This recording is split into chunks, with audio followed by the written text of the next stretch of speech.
In 1928, the British engineering company Vickers Armstrong came up with this, the Mark E, a revolutionary 6-ton light tank. Unfortunately for them, the British Army ended up rejecting the vehicle, but the Vickers E would still go on to be one of the most influential designs of all time, being developed directly into the Soviet T-26 and the Polish 7TP, and heavily influencing vehicles like the Japanese Type 95 and the Italian M1139. The Vickers E had been a domestic failure, but an export success. And more than 20 years later, at the beginning of the Cold War, Vickers set about trying to repeat the success, designing a vehicle not for Britain, but for the rest of the world.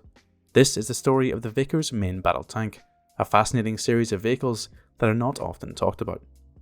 Thanks to Call of War for sponsoring this video.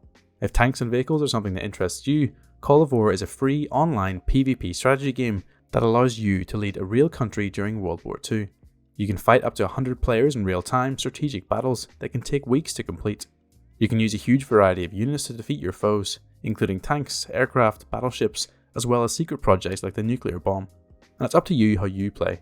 You can use brute force to take control of your neighbours, or choose diplomacy to create alliances, working together to take over the world.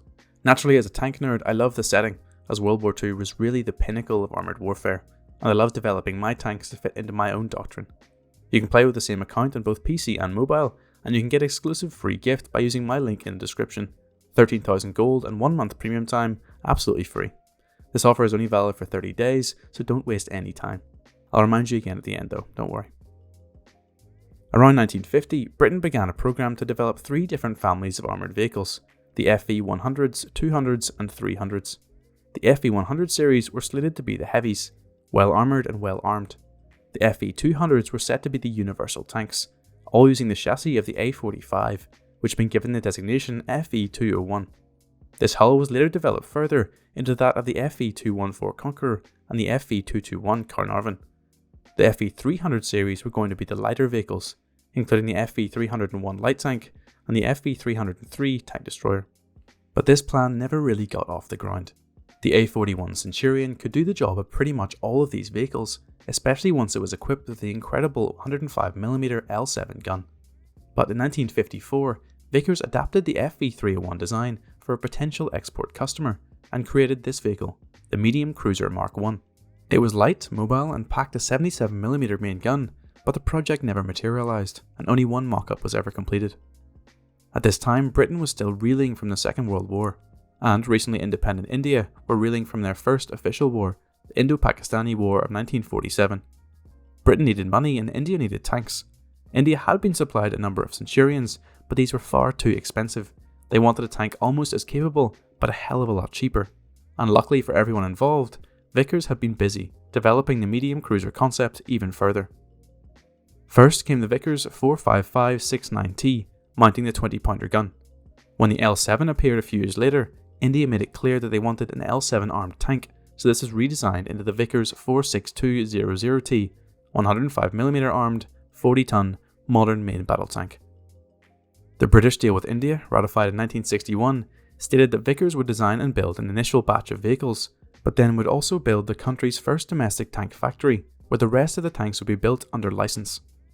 This is the 46200T prototype, which at first glance looks a lot like a Centurion. It was certainly very similar. It had the same gun, but was more mobile, had less armour, and was a lot simpler to produce. 2 were built. One was sent to India for evaluation, and one was kept in the UK in order to develop the final production version of the vehicle. And 2 potential designs were developed, 505-28T and 501-25T. These are more or less identical, as you can see in the drawings, apart from these, swing-fire missiles. Swing-fires weren't allowed to be exported, however, and so the 50125T was to be the design given to India. 50125T was soon christened the Vickers Main Battle Tank Mark I. The vehicle was, by design, simple but very functional. Like Centurion, it used torsion bar suspension with 6 row wheels per side. The engine was the Leyland L60, the same design used by the infamous FV4201 Chieftain. It was certainly a bold choice, but unlike on the Chieftain, the L60 seemed to cause very few issues on the Vickers MBT, likely due to the Vickers weighing nearly 20 tons less. This engine could propel the vehicle to over 56 km per hour, which is more than 20 km per hour faster than the top speed of the Centurion. The armour was relatively thin, 80mm in the turret and an angled 60mm on the hull. But this was not as concerning as it appears. In fact, this was the modern philosophy. It was impossible to armour any vehicle enough to protect it against modern heat warheads, so the vehicle used its speed as protection. The same thought process used on vehicles like the AMX-30, Type 61 and Leopard 1. This armour was all welded, an unusual choice for the time period, but one that makes a lot of sense, as India did not have the industrial capabilities to fabricate large cast components. This meant slightly less protection, but was a lot more spacious inside, especially as the Vickers turret was a good bit wider than that of Centurion, allowing the crew to operate in a much more pleasant environment. So it was cheaper, faster, lighter and roomier than Centurion, with the same gun but slightly less armour protection. It could also swim, something Centurion could not do. India had put amphibious capabilities into the specification, so the vehicle could wade with little modification, or could operate in deep water with a duplex drive-esque flotation screen. The Vickers MBT Mark I, or as it was known in India's service, the Vijayanta, went into production in 1964. 90 were built in Britain as planned, with construction of the Indian factory starting 2 years later. In total, India would build over 2,200 Vijayanta vehicles of their own in 5 main variants. These vehicles missed the war of 1965, but were used successfully in the Bangladesh Liberation War of 1971 against Pakistani forces, as well as seeing some limited action in the 1999 Kargil War, before slowly being phased out of service by 2008. India was not the only customer, however, and 70 desert-modified vehicles were sold to Kuwait in the 1970s. Sadly, the majority of these vehicles were destroyed or captured during the Iraqi invasion in 1991, if they had even managed to survive that long. But anyway, the Vickers Main Battle Tank Mark I had been an export success, and so, naturally, they started work on the Mark II. Or did they? It's not really clear what the Mark II actually was. Armoured Archives mentions that the vehicle was to have a modified hull front, a better engine, a new cast turret front, and maybe even mount those swing-fire missiles we talked about earlier. Either way, this never materialised, and the Mark II never happened. Instead, these Mark II drawings were used as the basis of the Mark III, which did make it into production. The Mark III was essentially the same vehicle, but with a new cast turret and a new American engine. This new turret used an internal mantlet, a tapered cast front, and a whole host of upgrades to keep the vehicle at the cutting edge. New optics, a laser rangefinder, fire control systems, that sort of thing. The turret armour was slightly thinner at only around 40mm thick, but the angle meant that the effective thickness was the same from the front, as well as allowing for an extra 3 degrees of gun depression over the Mark I. And for Vickers, the Mark III came in the nick of time. It may even have saved the company, who were in dire financial straits before striking a £100 million trade deal with Kenya in 1977, agreeing to produce 76 Mark III tanks and 7 Mark III armoured recovery vehicles for the East African nation. And, just as they finished that order, they managed to land another one, this time with Nigeria, for 108 tanks, 10 armoured recovery vehicles, and 12 armoured bridge layers. 9 years later, Nigeria would order another 64 tanks, for a combined cost of £397 million. The Kenyan vehicles were known as the Mark III, whereas the Nigerian vehicles were known as the Mark IIIN. These were almost identical, but the Nigerian vehicles did feature a solid thermal sleeve and some tweaks to the electronics. Both vehicles retained the 105mm L7 gun, a very capable weapon that had an ample supply of surplus ammunition. These vehicles are still in service today in both Kenya and Nigeria, with some seeing action against Boko Haram in 2016. Not bad for a tank designed in 1975. Vickers did their best to garner some more sales for the Mark III, but seemingly managed to mess this up at any opportunity, even sending a broken, outdated Mark I tank to Dubai instead of the Mark III they were trying to sell them.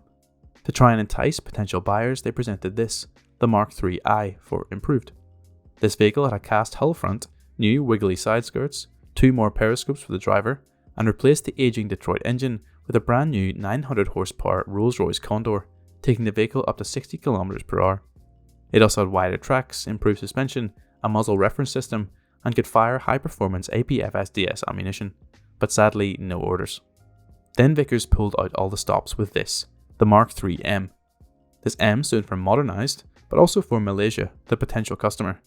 This vehicle had new electronics, fire control systems, and rangefinders, but was also covered with a Remora explosive reactive armour, making the vehicle nearly immune to RPGs. One vehicle was sent out to Malaysia and was very impressive, but proved too expensive for the Malaysians, so again, no orders.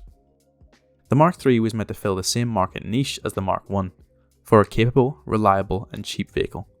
It was never designed to be better than Centurion or compete with Chieftain. The Mark IV was meant to operate a lot closer to that line, a vehicle more complex and more expensive than the Mark III, but still cheaper than top-of-the-line vehicles like Chieftain. But this was no easy feat, and the Mark IV would end up being an incredibly strange tank, leaning heavily on one shiny new innovation: Chobham armour. Chobham was a type of cutting-edge composite armour that provided unparalleled levels of protection, and Vickers had an idea. They could make the hull of the Mark IV out of an aluminium alloy, allowing it to be very light, and then cover that hull with slabs of Chobham armour, creating a light, mobile, but well-protected vehicle. The prototype was just 43 tons, and with its 1000 horsepower power plant, it could whiz around at speeds exceeding 60 km per hour. On top of this aluminium hull was another Vickers innovation: the universal turret. This turret was a key selling point of the Mark IV, as it was adaptable.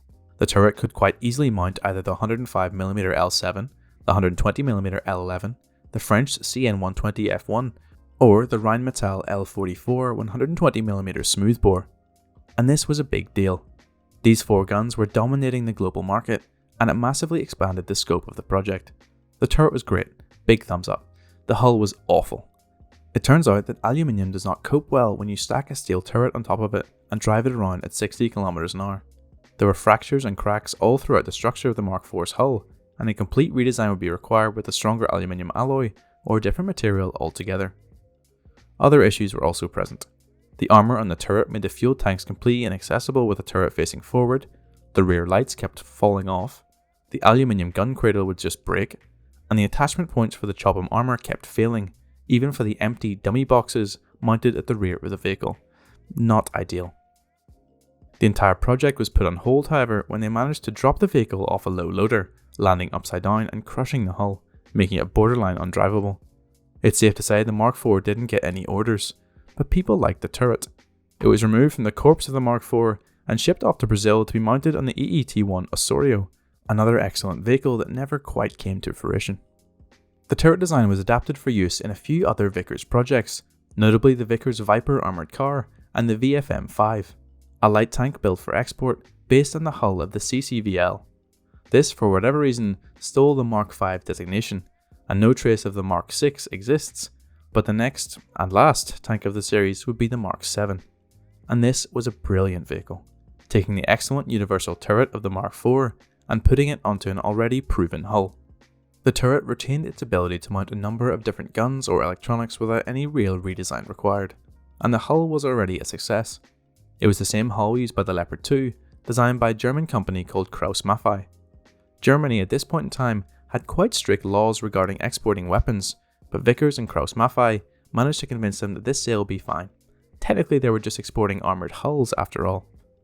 The vehicle would be powered by a 12-cylinder diesel engine, outputting around 1500 horsepower, giving an absolutely blistering top speed well in excess of 70 km an hour during testing. And unsurprisingly, putting a good turret on a good hull resulted in a good tank. In fact, this may have been one of the best tank designs of modern times, if not ever. Testing done by the ADTU in 1986 went incredibly well, getting an outstanding rating and emerging from automotive tests with absolutely zero flaws or issues noted, something completely unheard of. It was fast, comfortable, quiet, and managed an insane 94% hit rate from a static position on targets up to 2 km away. A compatibility issue with some of the electronics and fire control modules caused the accuracy to drop to 50% when firing on the move, but this was a relatively easy fix. Further testing was done in Egypt, who were likely to be the main customer for the vehicle. 60 km an hour in sand, 80 km per hour on road, with no issues, no leaks, and no sand entering the engine compartment. Success number 2. Success number 3 came when the Mark VII was tested against the Challenger 2, which is supposed to be a superior vehicle. Challenger had performed incredibly poorly in CAT 1987, and Vickers saw an excellent marketing opportunity, offering the Challenger a chance to redeem itself. It did not. The Mark VII hit more targets, had faster engagement times, and got around the course 15 minutes faster than Challenger. Success 4 came in another MOD test, where the Mark VII faced off against the Abrams, Leopard 2, Challenger 2, and a Rogue Chieftain. Again, it quite comfortably won the competition. So, naturally the MOD cancelled the Challenger 2 program, purchased a few hundred Vickers Mark VIIs, with another 1,000 or so being bought by Egypt, where they still serve today. Except this didn't actually happen. Perhaps Germany didn't enjoy seeing the Leopard 2 losing out to the Mark VII, because in the late 1980s, they tightened up their export laws even further, making it impossible for the Leopard 2 hull to be exported, especially to Egypt. With no hull for their tank, the Mark 7 was cancelled, and no record remains of what happened to this vehicle, likely being scrapped when BAE bought out and dissolved Vickers in 2004. A sad end for an extremely interesting line of vehicles, and I hope you've enjoyed hearing about them. I'd like to shout out Armoured Archives, who I use as a source for a lot of the images and information in this video. Ed has longer, more detailed videos on all of these vehicles, and I'll put a link in the description if you want to check these out. And thanks again to Call of War for sponsoring this video, the free online PvP strategy game set in World War II that allows you to choose your own strategy, engage in epic global battles, and take over the world. Remember to use the link in the description to get your free 13,000 gold and 1 month premium, valid for the next 30 days. Don't miss out. And thank you so much for watching. And as always, a special thank you to my Patreon supporters. Do consider subscribing if you enjoyed the video, there'll be plenty more on the way. And in those videos my voice will sound a lot better, I promise.